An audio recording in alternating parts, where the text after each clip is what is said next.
ನಮಸ್ತೆ. ಸೋಮವಾರದ mini blog. ಬೆಳಗಿನ ಜಾವ 5 ಗಂಟೆಗೆ ಮನೆಗೆ ಬಂದ್ವಿ. ಮನೆಗೆ ಬಂದ ತಕ್ಷಣ ಯಾಕೋ ಸಿಕ್ಕಾಬಟ್ಟೆ ಟಯರ್ಡ್ ಆಗಿತ್ತು. ಮಲ್ಗೋಣ ಅಂತೇಳಿ ಮಲಗಿದ್ವಿ. ಕಣ್ಣು ಬಿಡೋಷ್ಟರಲ್ಲಿ 9:30 ಆಗಿತ್ತು.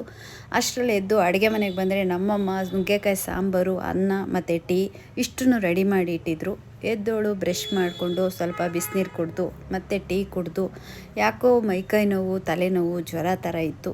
ಸರಿ ಅಂಥೇಳಿ ಒಂದು ಸ್ವಲ್ಪ ಅನ್ನ ಸಾಂಬಾರು ಹಾಕ್ಕೊಂಡು ತಿಂದು ಜೊತೆಗೆ ಮಾತ್ರೆನೂ ತಿಂದೆ. ಸ್ವಲ್ಪ ಮಾತ್ರೆ ತಿಂದಮೇಲೆ ಪರವಾಗಿಲ್ಲ ಅನಿಸ್ತು. ಫ್ರೆಶ್ ಅಪ್ ಆಗಿ ಮನೆ ತುಂಬ ಕೆಲಸ ಇತ್ತು. ಮಲಗೋಕ್ಕೂ ಕೂಡ ಮನಸ್ಸು ಬರ್ತಿರ್ಲಿಲ್ಲ. ಸಿಕ್ಕಾಬಟ್ಟೆ ಟಯರ್ಡು ಕೂಡ ಆಗಿತ್ತು.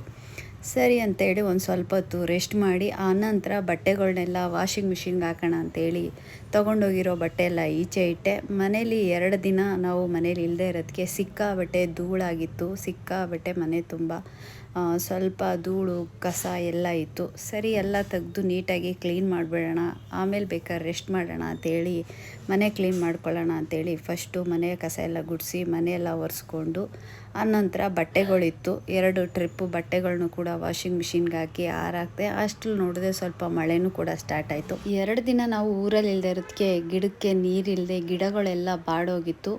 ಮತ್ತು ಹಣ್ಣೆಲೆಗಳನ್ನೆಲ್ಲ ಉದುರಿರೋದನ್ನೆಲ್ಲ ನೀಟಾಗಿ ಕ್ಲೀನ್ ಮಾಡಿ ಕಸ ಎಲ್ಲ ಗುಡಿಸ್ಕೊಂಡು ಸ್ವಲ್ಪ ನೀರು ಹಾಕ್ಬಿಡೋಣ ಅಂತೇಳಿ ಪಾಟ್ ಹತ್ರ ಇರುವಂಥ ಕಸ ಎಲ್ಲ ನೀಟಾಗಿ ಕ್ಲೀನ್ ಮಾಡಿಕೊಂಡೆ.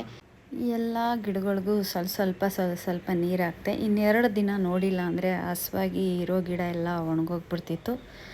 ಸಿಕ್ಕಾಬಟ್ಟೆ ದಾಸವಾಳ ಹೂವನೂ ಕೂಡ ಬಿಟ್ಟಿತ್ತು. ಸರಿ ಅಂತೇಳಿ ನೀಟಾಗಿ ಎಲ್ಲ ತೊಳೆದು ಬಾಲ್ಕನಿ ಎಲ್ಲ ತೊಳೆದು ಮತ್ತು ಬಾಗಿಲಿಗೂ ಚೆನ್ನಾಗಿ ನೀರು ಹಾಕಿ ಕ್ಲೀನ್ ಆಯಿತು. ಇದೆಲ್ಲ ಕ್ಲೀನ್ ಮಾಡಾದಮೇಲೆ ಸ್ವಲ್ಪ ನೀರೆಲ್ಲ ನಿಂತ್ಕೋತಿತ್ತು. ಹಾಗಾಗಿ ಮಾಪಿಂದ ನೀಟಾಗಿ ನೀರೆಲ್ಲ ಕ್ಲೀನ್ ಮಾಡಿದೆ. ಆಮೇಲೆ ಅಡುಗೆ ಮನೆಗೆ ಬಂದೆ. ಅಡುಗೆ ಮನೆಯೆಲ್ಲ ನೀಟಾಗಿ ಸೋಪ್ ಹಾಕಿ ಎಲ್ಲ ಒರೆಸಿ ಕ್ಲೀನ್ ಮಾಡಿಕೊಂಡೆ. ಅದಾದಮೇಲೆ ಸಿಕ್ಕಾಬಟ್ಟೆ ಪಾತ್ರೆಗಳು ಇತ್ತು ಸಿಂಕಲ್ಲಿ. ಪಾತ್ರೆಗಳ್ನು ವಾಶ್ ಮಾಡೋಣ ಅಂತೇಳಿ ಪಾತ್ರೆನೂ ವಾಶ್ ಮಾಡ್ಕೊಂಡಾಯಿತು. ಪಾತ್ರೆ ಎಲ್ಲ ವಾಶ್ ಮಾಡಿ ಮನೆಯೆಲ್ಲ ಒರೆಸಿ ಎಲ್ಲ ಕ್ಲೀನ್ ಆಯಿತು. ಫೈನಲಾಗಿ ಊಟ ಮಾಡೋಣ ಅಂತೇಳಿ ಅಮ್ಮ ಮಾಡಿರುವಂಥ ನುಗ್ಗೆಕಾಯಿ ಸಾಂಬಾರು ಅನ್ನನ ತಟ್ಟೆಗೆ ಹಾಕ್ಕೊಂಡೆ. ತುಂಬ ದಿನ ಆಗಿತ್ತು ನಮ್ಮಮ್ಮನ ಕೈ ರುಚಿ ಊಟ ಮಾಡಿ.